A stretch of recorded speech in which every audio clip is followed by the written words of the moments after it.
Dear student, आपके अपने channel displacement physics में स्वागत है। आज हम लोग डिस्कस करने वाले हैं रेडिएशंस के बारे में। थर्मल प्रॉपर्टीज ऑफ मैटर का एक टॉपिक है ना। इसमें रेडिएशन हम लोग पढ़ेंगे। रेडिएशंस क्या होता है? रेडिएशन मतलब हीट को एक जगह से दूसरे जगह तक जाने के लिए मटेरियल मीडियम की रिक्वायरमेंट नहीं होती है। तो जिस प्रोसेस से वो हीट को प्रोपेगेट करता है एक जगह से दूसरे जगह तक, उस प्रोसेस को कहा जाता है radiation. Does not required material medium, does not required material medium. Material medium का इसको कोई रिक्वायरमेंट नहीं है एक जगह से दूसरे जगह तक जाने में। जैसे सन से जो हीट रेडिएशन आ रहा है वो कौन से प्रोसेस से आ रहा है? रेडिएशन से। तो रेडिएशंस क्या होते हैं इसमें हम लोग डिस्कस करेंगे टॉपिक को। जैसे अगर ये मान लीजिए एक ऑब्जेक्ट है, इसमें क्यू अमाउंट ऑफ हीट आकर गिर रहा है इस पे, amount of heat incident, amount of heat incident. तो ये कुछ अमाउंट एब्जॉर्ब कर लेता है, कुछ अमाउंट को ट्रांसमिट कर देता है और कुछ अमाउंट को रिफ्लेक्ट कर देता है। तो जो क्यू अमाउंट था हीट आकर इंसिडेंट किया था, R amount of heat reflect कर दिया, A amount of heat absorb कर लिया और T amount of heat transmit कर दिया, बाहर छोड़ दिया। अब पूरे में क्यू से डिवाइड कर दीजिए, तो q by q is equals to होगा r by q plus a by q plus होगा टी बाई क्यू। तो Q बाई क्यू 1 के बराबर होगा। R बाई क्यू को कहा जाता है small R reflectance, A by Q को कहा जाता है एब्जॉर्बटेंस और capital T by small t को कहा जाता है ट्रांसमिटेंस। यानी R बाई क्यू को कहा जाता है रिफ्लेक्टेंस, इसको स्मॉल आर से डिनोट करते हैं। कैपिटल ए बाई क्यू को कहा जाता है एब्जॉर्बटेंस, इसको ए से डिनोट किया जाता है। और T इज इक्वल्स टू, इसको बोला जाता है ट्रांसमिटेंस। ट्रांसमिटेंस ये कितने के बराबर होगा? कैपिटल T बाई क्यू के बराबर होगा ट्रांसमिटेंस। तो इसी तरह से अब हम लोग क्या बोल रहे थे कि अगर मान लीजिए कुछ अमाउंट ऑफ हीट किसी ऑब्जेक्ट पे इंसिडेंट किया और कुछ अमाउंट ऑफ हीट इंसिडेंट कर रहा है, ये Q amount of heat incident किया इस पे, तो Q amount of heat incident अगर कर रहा है तो इसका क्या होगा? अगर and T is equals to दिया हुआ है 0, ट्रांसमिट नहीं कर रहा है, इधर से हीट ट्रांसमिट नहीं कर रहा है, तो 1 इज इक्वल्स टू हो जाएगा एब्जॉर्प्टिव पावर, एब्जॉर्बटेंस प्लस रिफ्लेक्टेंस। अगर A का वैल्यू होता मान लीजिए 0.5 और R का वैल्यू भी होता 0.5, तो दोनों का सम हो गया 1। अगर A को बढ़ाइए तो ये हो जाएगा 0.6, तो ये हो जाएगा 0.4 इज इक्वल्स टू 1। अगर A वाला ज्यादा हो यानी एब्जॉर्बटेंस ज्यादा हो तो रिफ्लेक्टेंस कम होता है। Greater the absorptance smaller the reflectance. उल्टा, अगर ग्रेटर द रिफ्लेक्टेंस होगा स्मॉलर द एब्जॉर्बटेंस होगा। तो जो जितना ज्यादा एब्जॉर्ब करेगा वो उतना ही कम रिफ्लेक्ट करेगा। Greater the absorptance smaller the reflectance. अब क्या बोल रहे थे कि अगर मान लीजिए कि ये ऑब्जेक्ट है, इस ऑब्जेक्ट पे Q amount of heat incident किया, वेवलेंथ कांस्टेंट है, वेवलेंथ कांस्टेंट है, वेवलेंथ कांस्टेंट है, lambda is equals to constant. अगर वेवलेंथ कांस्टेंट हो तो क्यू अमाउंट ऑफ हीट जो इंसिडेंट कर रहा है तो इसको बोला जाता है absorptive power at given wavelength. इसको बोलते हैं एब्जॉर्प्टिव पावर। एब्जॉर्प्टिव पावर ये कितने के बराबर होता है? जो अमाउंट ऑफ हीट इंसिडेंट किया और जो एब्जॉर्ब कर रहा है। कुछ अमाउंट ऑफ हीट एब्जॉर्ब कर रहा होगा, तो जो एब्जॉर्ब कर रहा है, जो इंसिडेंट कर रहा है, दोनों को रेशियो कहा जाता है absorptive power. Amount of heat absorb by amount of heat incident. अगर मान लीजिए ए लैम्डा इज इक्वल्स टू अगर मान लेते हैं कि ये 20 joule amount of heat incident कर रहा है और 5 जूल ये एब्जॉर्ब कर रहा है। ये 5 जूल को एब्जॉर्ब कर ले रहा है, कैपिटल ए से डिनोट कर देते हैं। बोलिए, तो एब्जॉर्प्टिव पावर जो होगा वो कितने के बराबर होगा? 5 जूल बाई 20 जूल। ये डिवाइड कीजिएगा तो ये होगा 0.25। इसका कोई यूनिट डायमेंशन नहीं होगा, नो यूनिट एंड डायमेंशन। कोई यूनिट डायमेंशन नहीं होगा। क्यों? क्योंकि जूल बाई जूल कट जाएगा तो इसका कोई यूनिट डायमेंशन नहीं होता है। अब क्या है, 20 जूल आकर इंसिडेंट कर रहा था, तो ये हो सकता है 0 joule amount of heat absorb कर रहा होगा, तो एब्जॉर्प्टिव पावर उस समय कितना हो जाएगा? 0। लेकिन अगर 20 जूल आकर इंसिडेंट किया, 20 का 20 जूल को एब्जॉर्ब कर लिया, तो एब्जॉर्प्टिव पावर कितना हो जाएगा? 1। तो एब्जॉर्प्टिव पावर जो है वो 0 से लेकर 1 तक लाई करता है।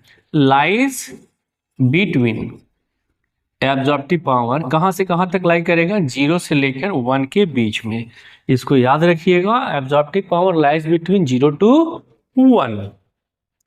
अब क्या बोले कि अब होता है कि इमिसिव पावर। देखिए, ठंडा का जब मौसम आता है तो हम लोग क्या करते हैं?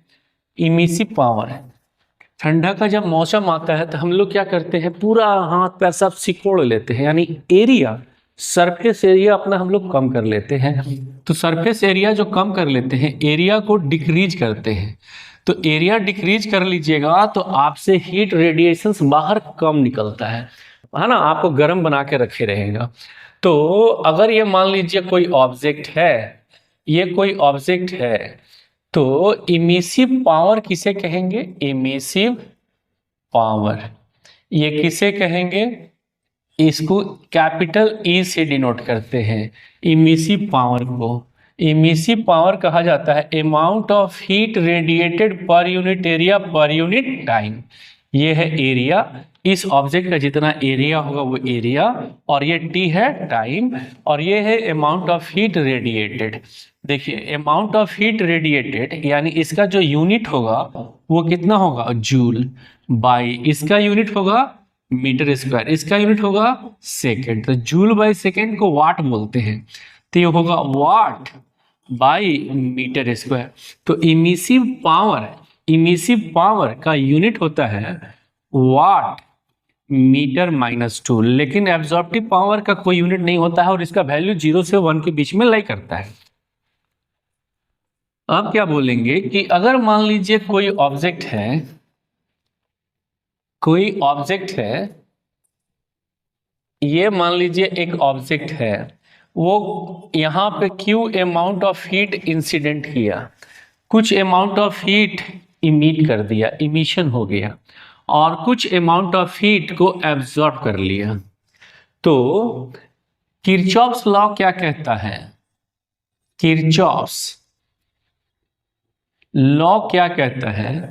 Emissive power of a body, emissive power of a body, किसी भी बॉडी का इमिसिव पावर जो हीट रेडिएट कर रहा है, छोड़ रहा है, by absorptive power of a body, ये बराबर होता है emissive power of a perfectly black body, या सिर्फ ब्लैक बॉडी लिखते हैं।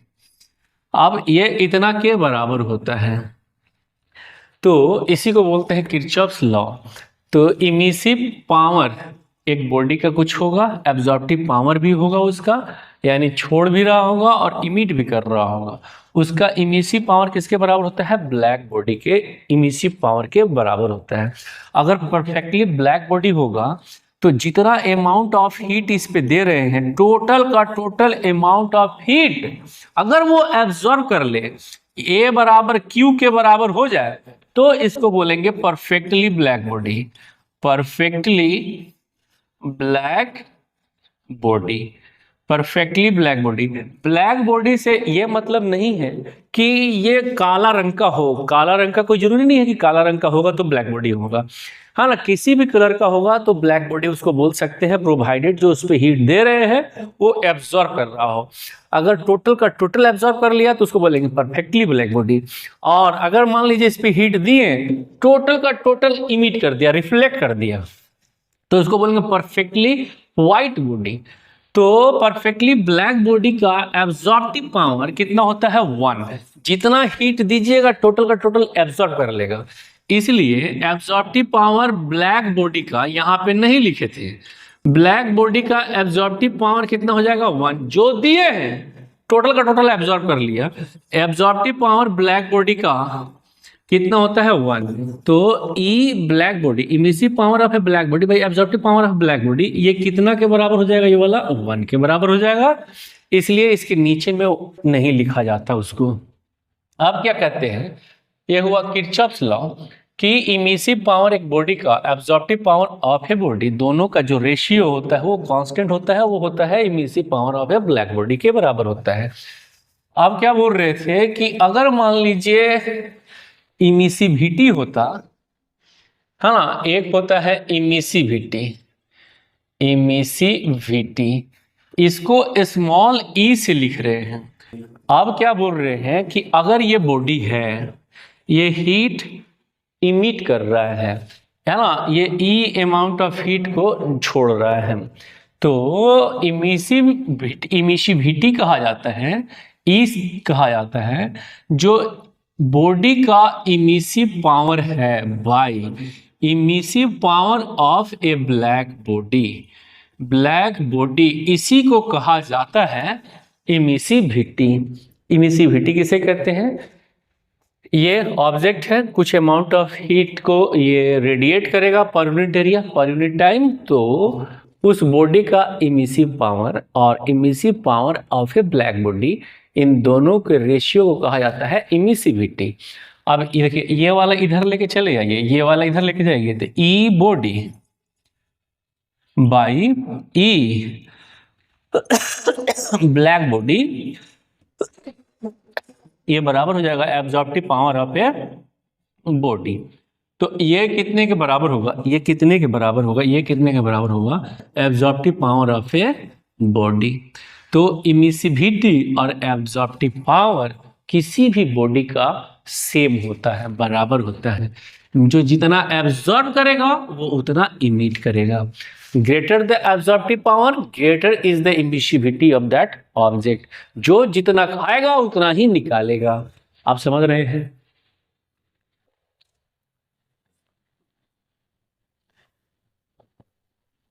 अब मान लीजिए कि ये एक ऑब्जेक्ट है, ये एक ऑब्जेक्ट है,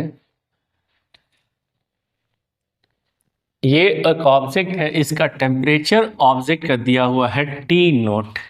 ये है temperature of object, temperature of object. अब ये हमेशा कुछ ना कुछ इमिसिव पावर, मतलब इमिसिव पावर मतलब जो अमाउंट ऑफ हीट रेडिएट कर रहा है पर unit area, per unit time, है ना, इसी को बोले थे emissive power of a body. इसको P से भी लिख सकते हैं, चाहे B से नहीं लिख रहे हैं। ये डायरेक्टली प्रोपोर्शनल होता है fourth power of its absolute temperature. Absolute temperature मतलब temperature in kelvin scale. Emissive power किसी बॉडी का ये डायरेक्टली प्रोपोर्शनल होता है fourth power of its absolute temperature. Emissive power कितने के बराबर लिखें? Delta H by T into A is equals to, proportionality का साइन हटाएंगे तो एक कांस्टेंट टर्म डाल दिया जाता है सिग्मा T0 का पावर 4, तो delta H by T is equals to लिखेंगे सिग्मा ए टी नोट का पावर 4 इतना के बराबर होगा, है ना। अमाउंट ये पावर हो गया, इमिसिव पावर नहीं है, पावर है, जूल पर यूनिट टाइम, यानी जो पावर होता है वो वाला पावर है ये। इसी को कहा जाता है क्या चीज, स्टीफेंस लॉ।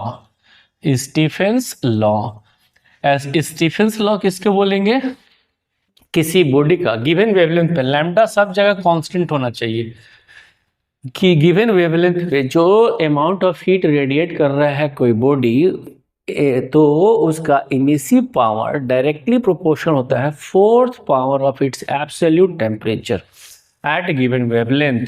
तो इमिसिव पावर किसको बोलते हैं, delta H by T into A. तो delta H by T sigma A T naught का पावर 4। सिग्मा को कहा जाता है, सिग्मा को कहते हैं स्टीफेंस कांस्टेंट, स्टीफेंस कांस्टेंट, और इसका जो यूनिट वैल्यू होगा 5.67 इंटू 10⁻⁻8।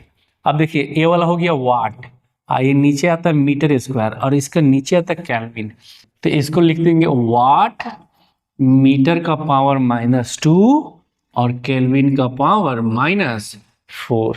तो ये हो गया इमिसिव पावर किसका, किसी भी बॉडी का। तो अब क्या बोल रहे थे, अगर इमिसिविटी इसका दिया रहता, इमिसिविटी दिया रहता तो यहां पे इमिसिविटी भी लिख देते हैं, इफ ई यानी इमिसिविटी इज गिवन। अगर इमिसिविटी दिया रहता तो delta H by T is equals to sigma A T naught का पावर 4 हो जाता।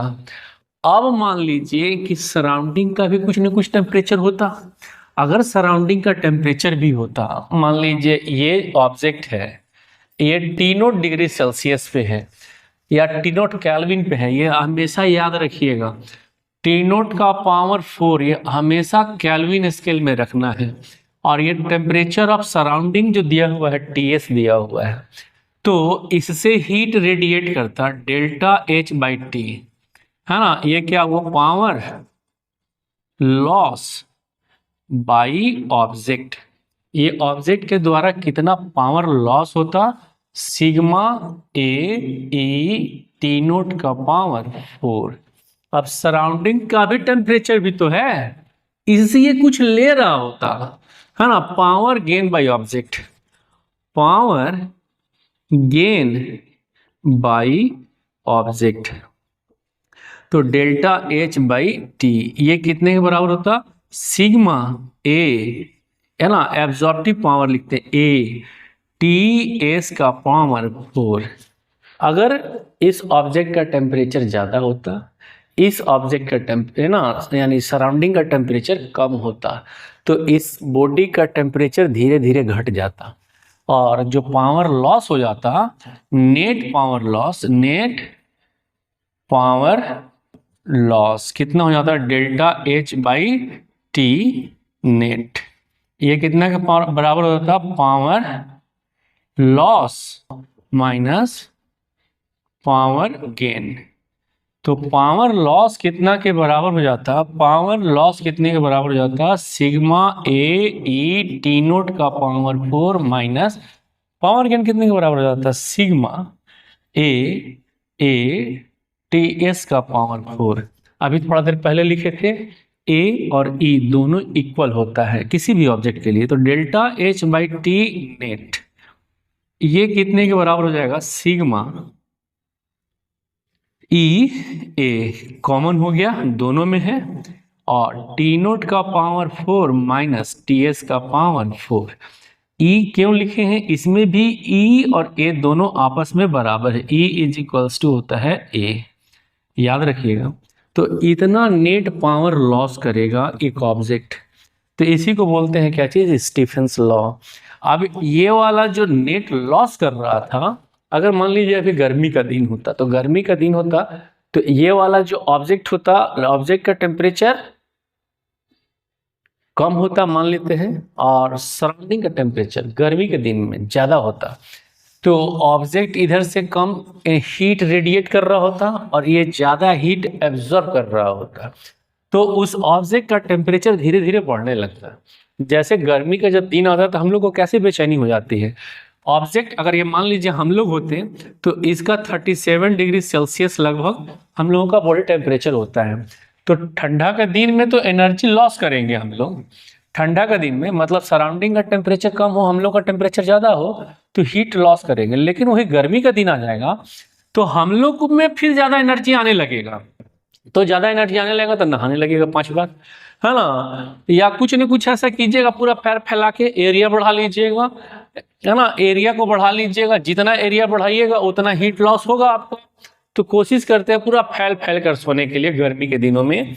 और टेम्परेचर ऑफ सराउंडिंग गर्मी के दिनों में ज़्यादा होता है और टेम्परेचर ऑफ ऑब्जेक्ट कम होता है। यानी हम लोगों का टेम्परेचर, ऑब्जेक्ट बोले तो हम लोगों का टेम्परेचर क्या होगा, कम होगा गर्मी के दिन में, और हम लोगों का टेम्परेचर कम होगा और ऑब्जेक्ट का टेम्परेचर, सराउंडिंग का टेम्परेचर ज़्यादा होगा। इससे हम लोगों का टोटल हीट लॉस करता रहेगा।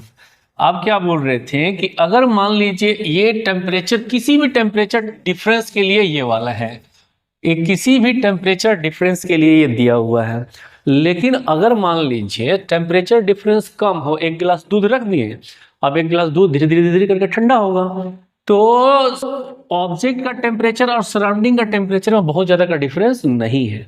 तो उसको बोलेंगे न्यूटन्स लॉ ऑफ कूलिंग। उसको डील करते हैं न्यूटन्स लॉ ऑफ कूलिंग, है ना। न्यूटन्स लॉ ऑफ कूलिंग, है ना। ये क्या है, if temperature difference between object and surrounding is small, ना temperature difference between object and surrounding is small, ये बहुत ज़्यादा का डिफरेंस नहीं हो, ये किसी भी टेम्परेचर के लिए है। लेकिन अब ये लिख रहे हैं ऑब्जेक्ट और सराउंडिंग के बीच का टेम्परेचर स्मॉल हो, तब के लिए। तो रेट ऑफ कूलिंग, है ना, ये टाइम टेकन है, dH/dt ये डायरेक्टली प्रोपोर्शनल होता है, dH/dt ये डायरेक्टली प्रोपोर्शनल होता है temperature difference between object and surrounding.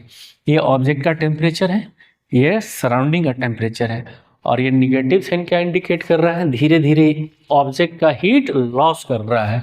ये कूलिंग है, ऑब्जेक्ट का टेम्परेचर धीरे धीरे घट रहा है। तो ये क्या लिखिएगा, dH/dt is equals to minus K T minus T S.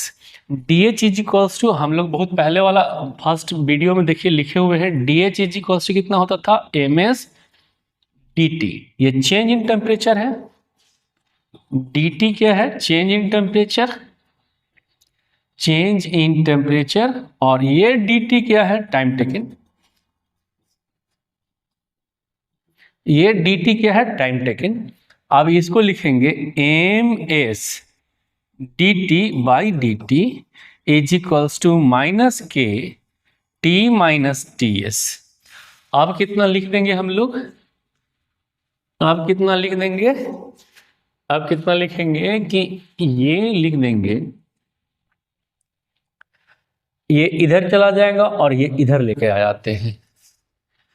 तो D T by T minus T S is equals to, ये इधर जाएगा minus K by M S into D T. अब इसको इंटीग्रेट कर देते हैं। ये जो ऑब्जेक्ट है उसका टेम्परेचर धीरे धीरे घट रहा है, धीरे धीरे घट रहा है, इसका मतलब पहले ज़्यादा टेम्परेचर होगा, बाद में कम टेम्परेचर होगा। ये लिख देते हैं T note, initial temperature, initial temperature of object. ये ऑब्जेक्ट का इनिशियल टेम्परेचर है, और टी ये क्या हो गया, final temperature, final temperature of object. Object का वो फाइनल टेम्परेचर है हम लोगों का। अब इसको इंटीग्रेट कीजिएगा, इसको जब इंटीग्रेट कीजिएगा तो ये कितने के बराबर हो जाएगा, ये लोअर लिमिट हो जाएगा टी नोट फाइनल टी, तो ये कितने के बराबर होगा, L N T minus T S. Lower limit है दिया हुआ टी नोट और अपर लिमिट दिया हुआ है टी इज इक्वल्स टू ये तो कांस्टेंट है, एम मास ऑब्जेक्ट का कांस्टेंट है, स्पेसिफिक हीट भी कांस्टेंट है। एम को मास बोलते हैं, एस को स्पेसिफिक हीट बोलते हैं। तो ये कितने के बराबर हो जाएगा, minus K by M S into D T का इंटीग्रेशन, तो ये टी हो जाएगा। अब कोई upper limit minus lower limit, upper limit minus lower limit, तो कैसे लिखेंगे, L N T minus T S upper limit minus lower limit L N T naught minus T S is equals to minus K by M S into T. अब ये नीचे में आ जाएगा, इसको बोलेंगे लॉग बेस ई, है ना, T minus T S by T naught minus T S is equals to minus K by M S into T. देखिए इसको ऐसे लिखा जाता है, इसको ऐसे लिखा जाता है 100 is equals to 10 to the power 2। अगर ऐसे लिखा जाता है तो इसको लिखते हैं log base 10 100 is equals to 2। अगर ऐसे लिखा हुआ रहे तो इसको आप ऐसे भी लिख सकते हैं। वैसे ही अगर मान लीजिए ऐसे लिखा रहता है ए बी सी, तो इसके जैसा जैसे ये लिखे उसको कैसे लिख देते हैं हम लोग, इसको कैसे लिख देते हैं हम लोग, तो ये हो जाता है b is equals to a to the power बोलिए c, a to the power c। इसको ऐसे आप लिख सकते थे b is equals to a to the power c। जैसे देखिए ये b के जैसा हुआ, ये a के जैसा हुआ, ये b के जैसा हुआ, ये a के जैसा हुआ और ये c के जैसा हुआ, तो c पावर में चला गया है, तो इसको ऐसे आप लिख सकते हैं। तो वैसे ही इसको कैसे लिखेंगे, देखिए ये इसमें a के जैसा है, ये b के जैसा है और ये c के जैसा है, तो कैसे लिख देंगे, इसमें लिख देंगे t minus T S by T naught minus T S is equals to E to the power minus K by M S into T. E को एक्सपोनेंट बोलते हैं, एक्सपोनेंशियल, इसका वैल्यू होता है 2.718। तो ये बराबर के इस तरफ चला जाएगा, तो ये क्या होगा, t minus T S is equals to T naught minus T S e to the power minus K by M S into T. तो t इज इक्वल्स टू होगा T S plus T naught minus T S by e to the power minus K by M S into T, M S into T. अब ये जो था ये main formula हो गया। Temperature of object at any instant, ये initial temperature है object का, और एस क्या है, टेम्परेचर ऑफ सराउंडिंग, टी है time taken, M mass of object, S specific heat capacity of object, K है कांस्टेंट और ई को एक्सपोनेंशियल बोलते हैं। तो अब क्या हो जाएगा ये, अब क्या हो जाएगा, ये कितना के बराबर हो जाएगा, अब ये कितने के बराबर हो जाएगा, t इज इक्वल्स टू मान लेते हैं 0, t इज इक्वल्स टू 0, तो किसी भी चीज का पावर 0 इसका मतलब 1, तो ये वाला टर्म पूरा 1 हो जाएगा। तो टेम्परेचर ऑफ ऑब्जेक्ट हो जाएगा T S plus T naught minus T S, यानी ये कट गया तो इनिशियल टेम्परेचर के बराबर हो जाता ऑब्जेक्ट का। अगर मान लीजिए if T is equals to infinite, समय लग गया इनफाइनाइट, है ना, ये माइनस में था ये प्लस में हो जाएगा। किसी भी चीज का पावर इनफाइनाइट मतलब हो जाता है इनफाइनाइट, और anything divided by infinite, anything divided by infinite is equals to 0।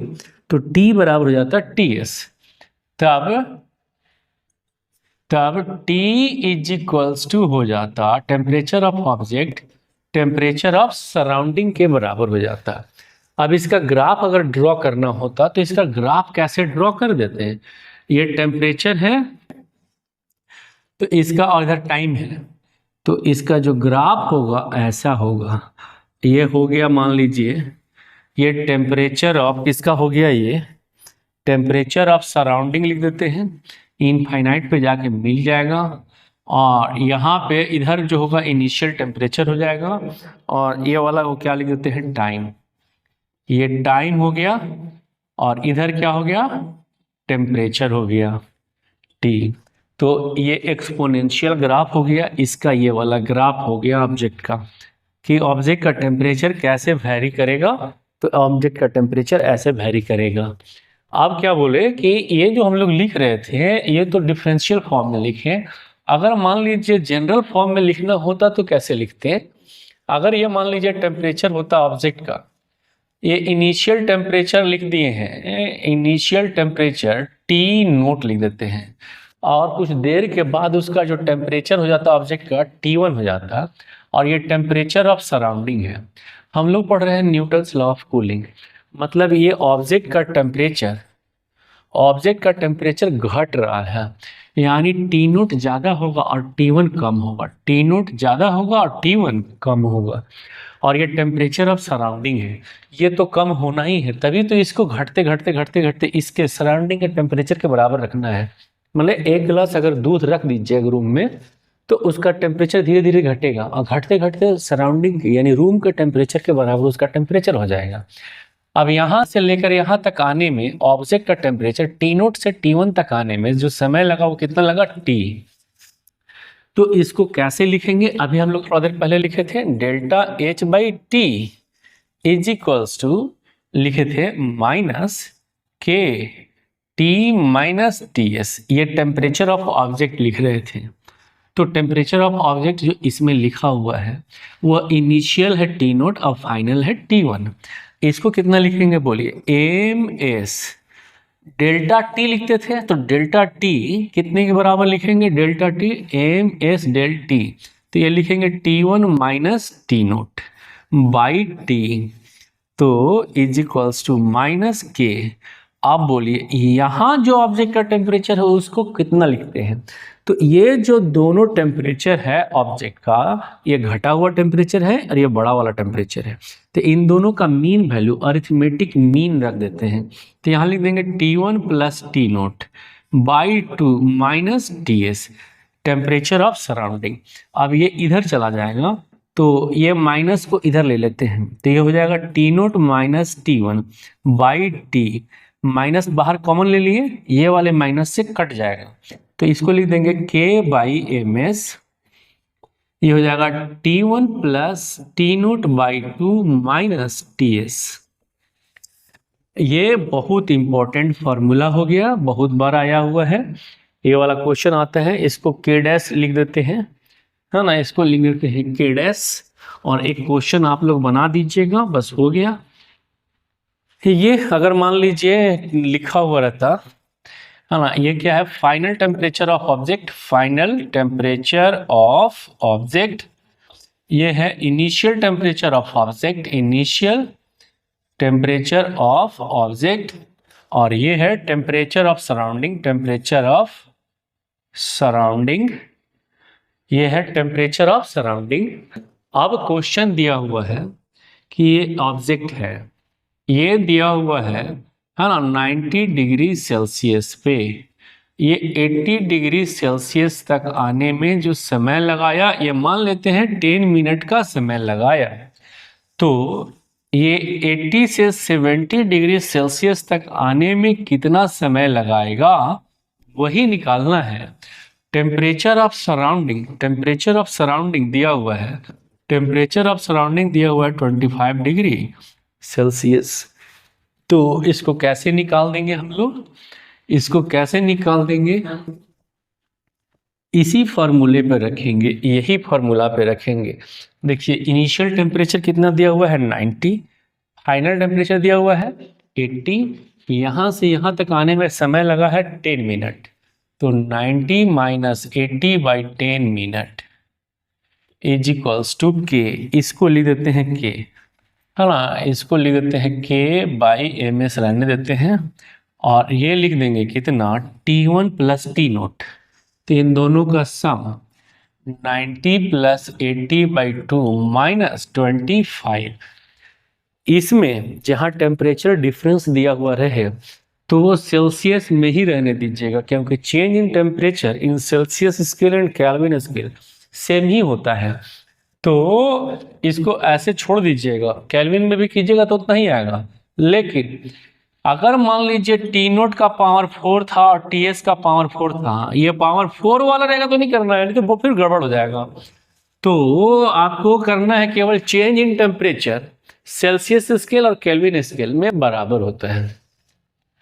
अब ये तो फर्स्ट केस हो गया। अब यहां से लेके यहां तक आने के लिए ये लिखेंगे कितना, 80 - 70/t, यही तो निकालना है हम लोगों को, इज इक्वल्स टू K/MS 80 + 70/2 - 25। दोनों को डिवाइड कर देते हैं तो ये 10 होगा, ये भी 10 होगा, ये t ऊपर चला गया, बाई नीचे हो गया 10 मिनट, ये और ये कैंसिल हो गया, इज इक्वल्स टू ये कितना हो जाएगा 170। तो 170 में से 2 डिवाइड कर दीजिएगा तो 170 डिवाइडेड बाई 2 तो ये हो जाएगा 85 - 25 और ये हो जाएगा 150/2। तो 150/2 75 - 25। अब ये कितने के बराबर हो जाएगा, ये कितने के बराबर हो जाएगा, ये हो जाएगा 60 बाई ये होगा 50। तो ये 0 0 कैंसिल हो गया, तो t is equals to 6 × 10 minute, ये इससे गुना हो गया बाई 5, ये 2 से कट गया 12 मिनट। यानी ये ऑब्जेक्ट जो 90 डिग्री सेल्सियस पे था 80 डिग्री सेल्सियस तक आने में 10 मिनट समय लगाया था, तो 80 डिग्री से 70 डिग्री सेल्सियस तक आने में 12 मिनट का समय लगेगा। अगर आपको ये पसंद आ रहा हो वीडियो तो काइंडली अपने दोस्तों में लाइक, शेयर और सब्सक्राइब किया करें। Thank you.